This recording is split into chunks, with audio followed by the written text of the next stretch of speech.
Playoffs? We'll talk about playoffs. We just talk about practice. We sitting here, I'm supposed to be the franchise player, and we're in here talking about practice. NFL Reactions with the Sports Memery.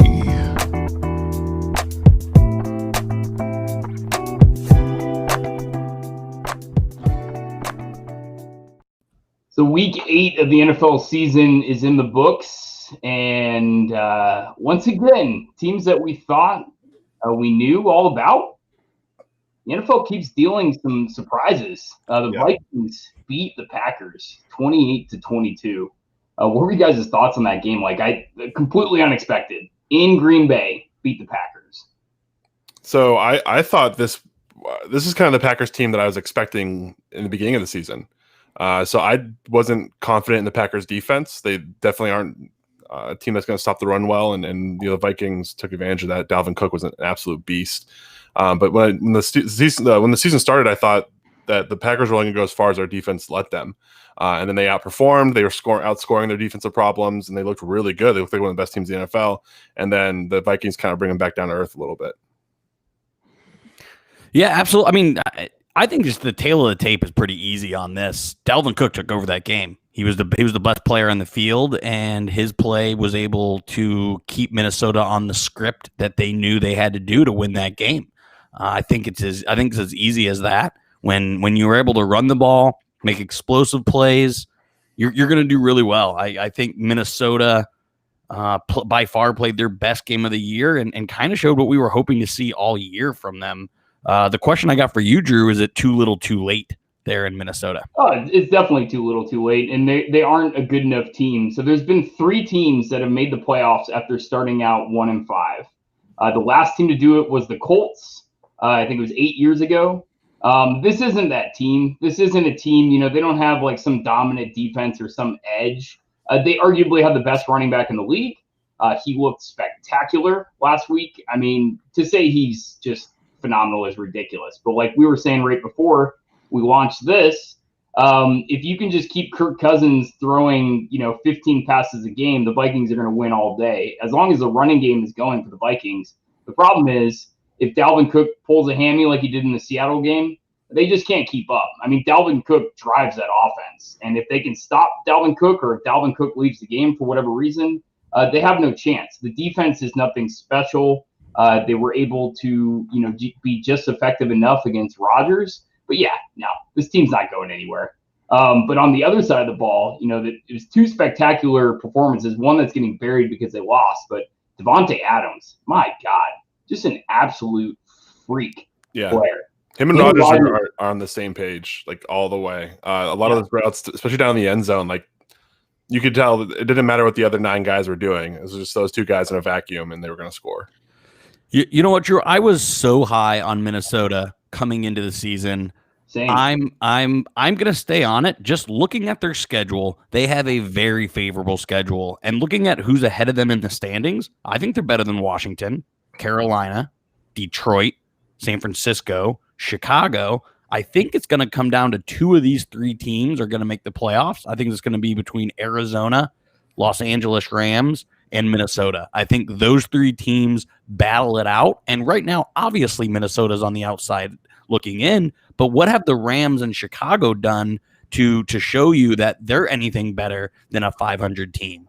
So, and especially with the expanded playoff field. Some of those historical stats on no team that started with this record's made the playoffs. You got to take those a little bit of a grain of salt right now because it's an expanded field. Yeah, honestly, that's a good point. Especially with the expanded extra team, you never know. But I don't know. I'm such a fatalist when it comes to the Vikings that I'll always count on them screwing it up, and I'm sure they will. They're one of these teams that they looked good.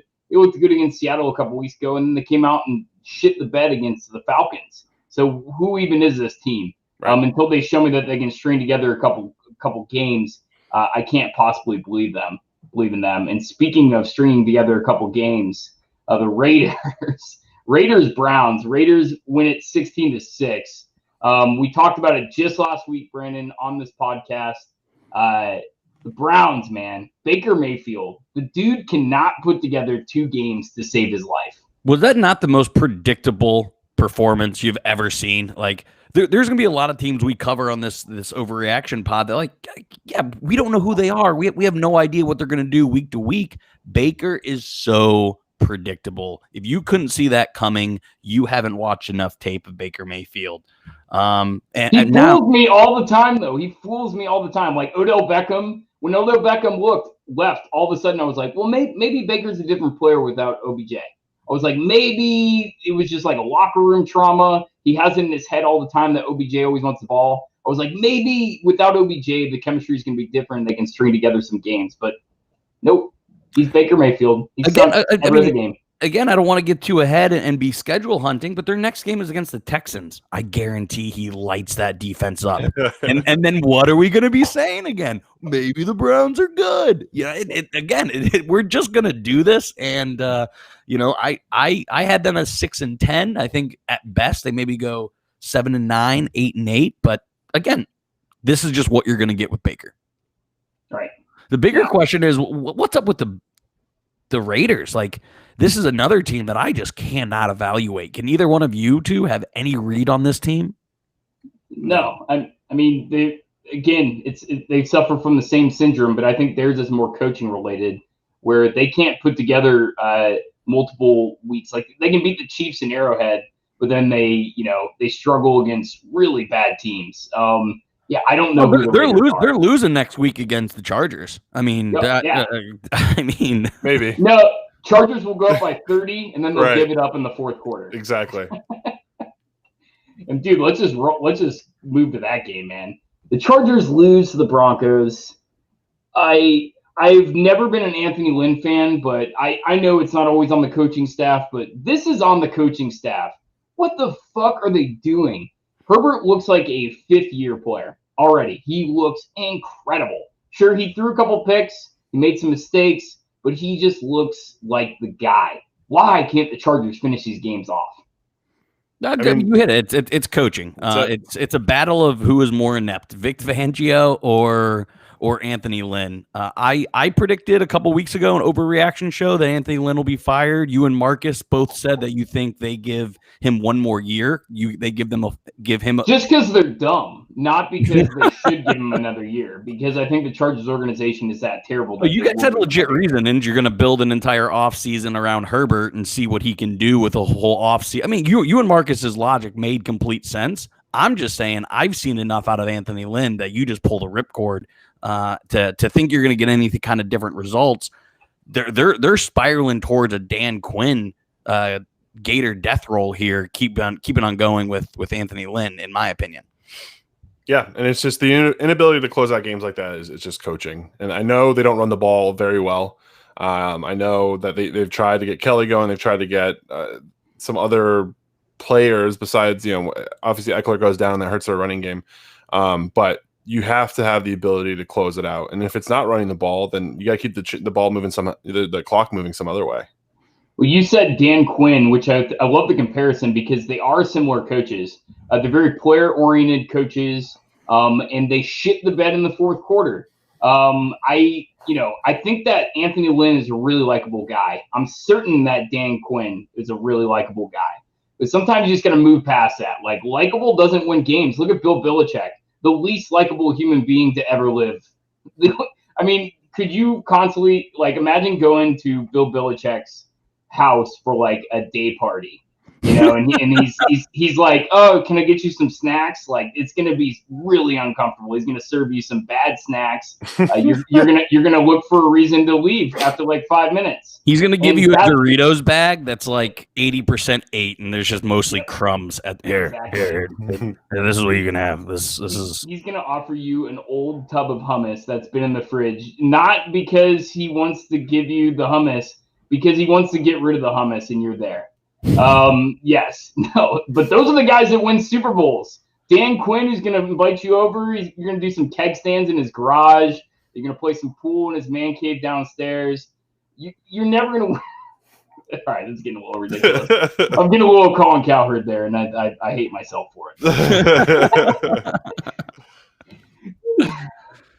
All right. Let's just briefly touch on the Broncos there. Did Drew Lock show you anything in that game at all? Like, are we gleaning anything away from him putting up 30 points? Like, is his ceiling Baker Mayfield? Could he become a Baker Mayfield boomer bust type player, or does Drew Lock just suck? It's a low bar. It's a really low bar. It's hard to tell. I mean, I think there's a large percentage of quarterbacks that come in the league have the raw tools, and it really comes down to development and coaching. You look at Blake Bortles. You look at some of the guys that are in that mold. Who's the guy at Missouri? Right before that went to Jacksonville. I can't think of, but you see players that could go either way. I think Daniel Jones is very much that way, where there's so much raw talent and ability there. Josh Allen could be the same way, but if it's not in a system that works to their skill set and there isn't a coaching staff that develops them, they're going to turn into nothing. They're going to wash out. Sam Darnold, those kind of guys. And that's the majority of quarterbacks. It's kind of that middle tier of the quarterbacks. You look at, what's in between 12 and 25 from a quarterback standpoint, ranking wise. And it's a bunch of guys that in the right system could probably be really good quarterbacks, but aren't and have those up or down. Some weeks it clicks, some weeks it doesn't. And I think that Drew Lock's just that guy. Yeah, the difference I think between Drew Lock and Daniel Jones is I don't think Daniel Jones really has the weapons, especially with Saquon being out. I think Drew Lock, Phillip Lindsay, Melvin Gordon, Noah Fant, Jerry Jeudy, he's got weapons around him to raise his play, which is why I sort of made the Baker Mayfield, because he has options, and also just the way they play, how they scramble out of the pocket, kind of their build, their demeanor. Everything that Drew Lock screams to me, Baker Mayfield light. I mostly just think Drew Lock is really bad. I was disappointed. I thought Denver could be something. Obviously, I figured Courtland Sutton into the thing. I figured Von Miller into the equation. So mostly, I think I'm just jaded because I had higher hopes for Denver. I don't know if it's just the Denver thing, but for some reason, I just get such a Jay Cutler vibe off Drew Lock. Big arm, but just doesn't care enough. No, definitely a don't give a fuck attitude. Yeah. They look like the D-bag frat guy for one thing, but exactly. I don't necessarily agree that Drew Lock has that much better weapons than Daniel Jones. I mean, Noah Fant has been in and out of injury all year. They lose their best wide receiver this year in Courtland Sutton. Jerry Jeudy has really not been all that great. I mean, if you really look at his weapons, it's Tim Patrick and if you look at their weapons comparing them, I mean, it's really not that much better. Ingram for the Giants, a great tight end. So I think Lock definitely has the benefit of an actual running game, though. Right. Where with Saquon going down, you don't have that in New York. I mean, who's their leading rusher last night? Was it Alfred Morris? Jones? Was it Daniel Jones? Or from a running back standpoint, I think it was Alfred Morris. Like if you going into this year, if I tell you in the offseason, Alfred Morris is going to be the leading rusher against a Tom Brady-led Buccaneer team, you're going to be like, what Twilight Zone alternate reality are we in? No, sure. Wayne Gallman outrushed him by a whopping 16 yards. Did he? Oh, he caught up with him? Yeah. Yeah, I mean, just the fact that Alfred Morris was on NFL roster in 2020, I was like, that is so 2020. Things I didn't know until yesterday. Let's talk about the game that all Yinzers are jizzing about right now. The Steelers take down the Dirty Birds in Baltimore, which has been a struggle for them since pretty much the John Harbaugh-Tomlin rivalry has gone on. They take them down. Let's get the Yins take first, and then we'll get a real take.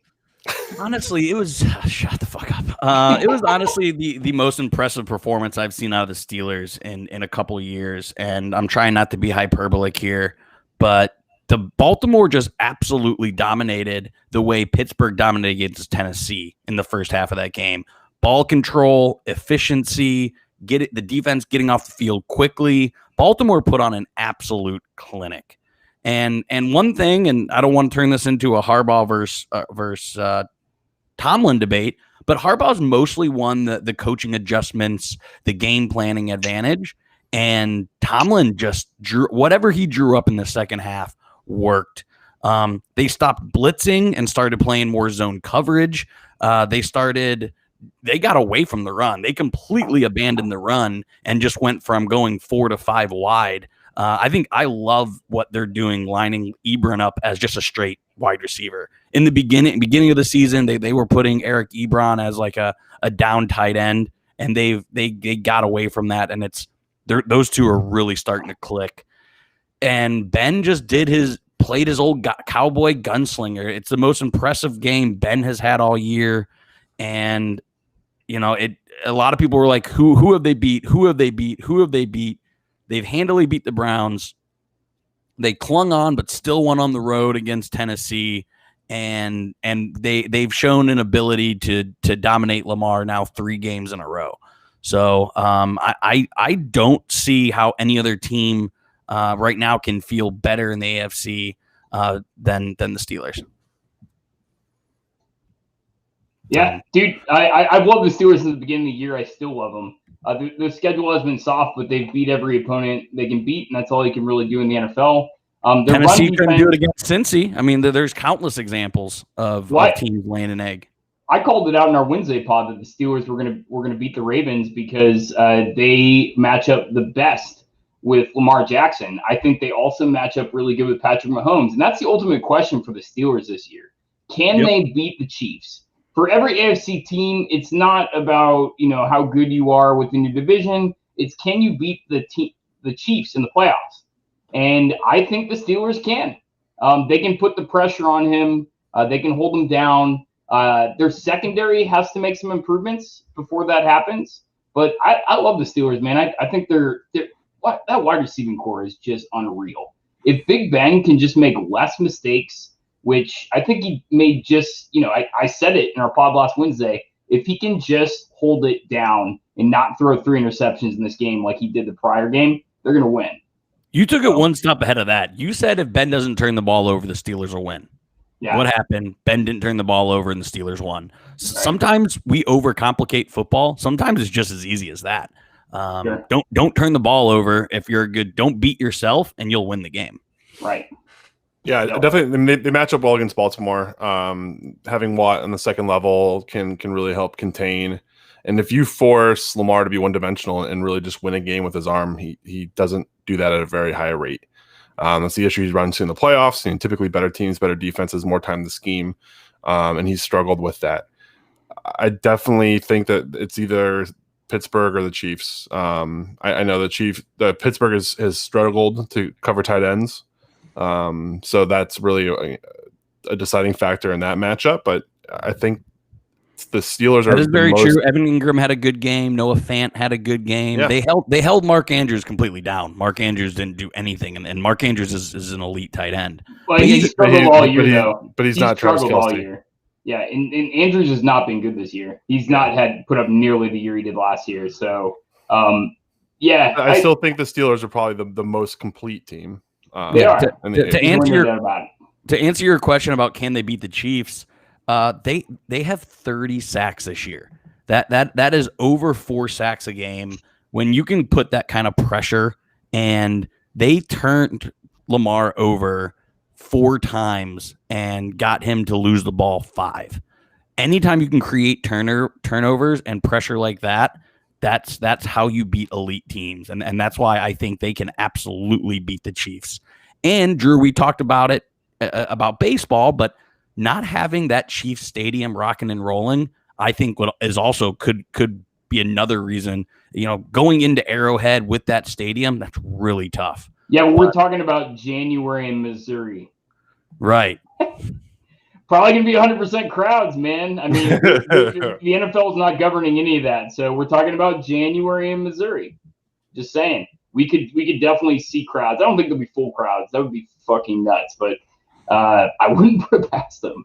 I mean, it's Missouri, after all. Anyways. Yeah. One of the biggest surprises of last week is the Dolphins.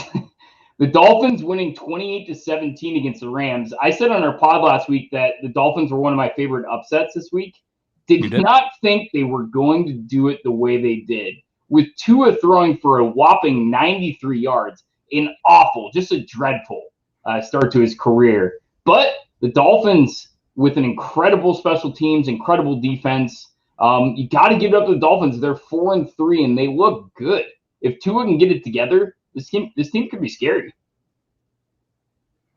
The fact that they do it on all phases, especially having a dynamic and special teams that can play a factor, is huge.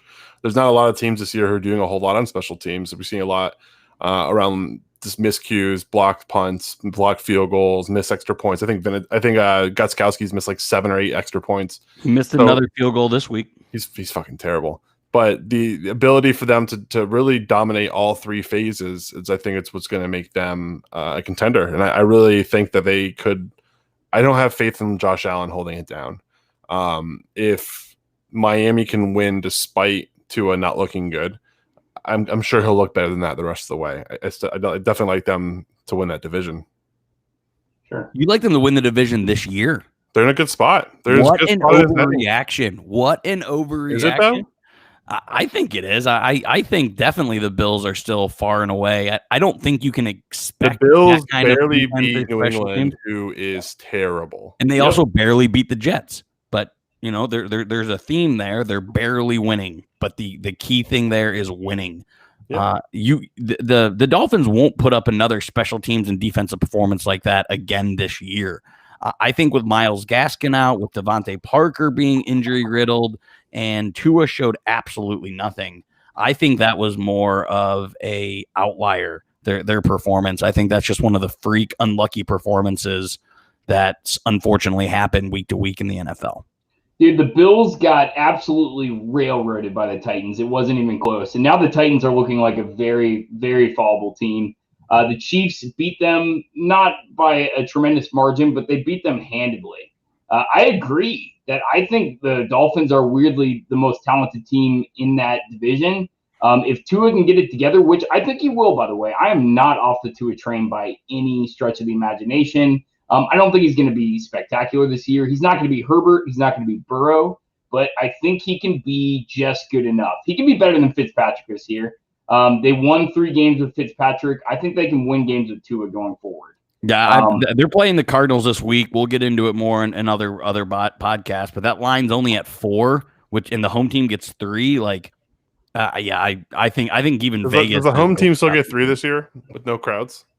Is that just a decent? No? It's a cliche thing to say. So let me fucking have it. Okay. Dude, the Pats losing in that game against the Bills, they only lose by 3 points. I called it out that I thought the Pats were going to win that game. They almost did. But the Pats at 2-5, I mean, they're officially tanking at this point, right? I mean, I don't know if they are tanking. They're a bad team. Yeah. I don't even if they want to win, they don't have the personnel. Right. They're dealing with injuries. Sony Michel's out for the year. They've had a couple guys go on IR. They started the season with the most opt-outs for COVID-19. They had 8 players opt out, including Donta Hightower and Marcus Cannon. So 2 big-time starters there. They're just not a good roster. Right. They're already thin at the wide receiver position. Edelman's out.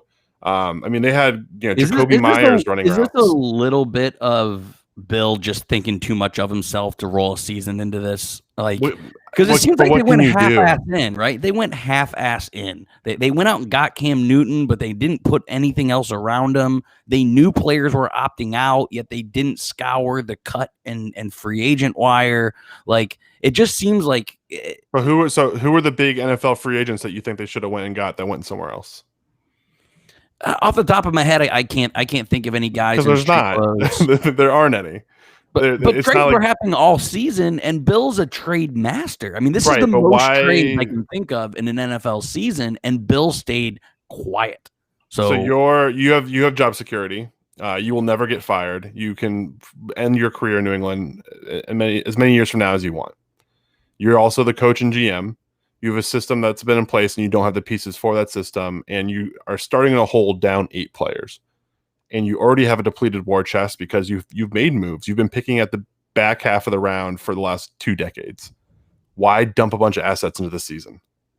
Yeah. Then why go out and get Cam Newton? Why not just roll with Jared? They paid him $2 million. And it's not like they're paying him a tremendous amount. No, I agree. Sometimes you got to suck to be good in the NFL, and this is the perfect time for the Patriots to suck. I do agree that it doesn't appear that they're tanking, but I really think they should.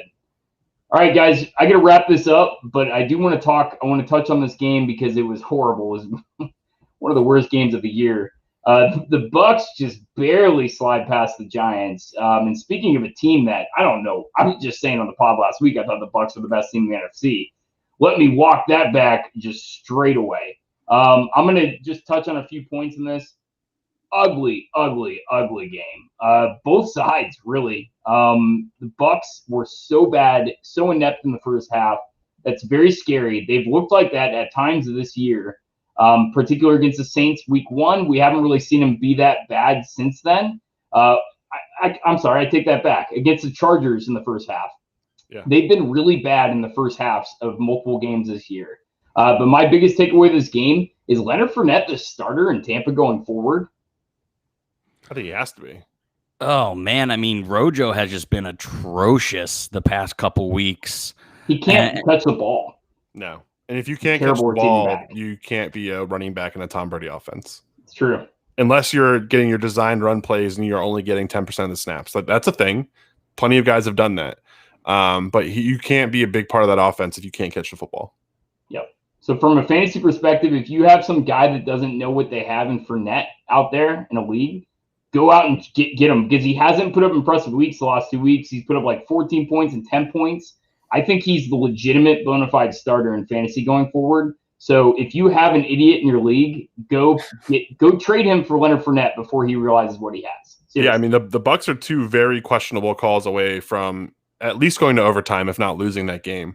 That defensive personal foul for lowering the helmet was probably one of the worst calls I've seen this entire season. It's the guy's bracing, and if anybody lower the helmet there, it's Cameron Brate.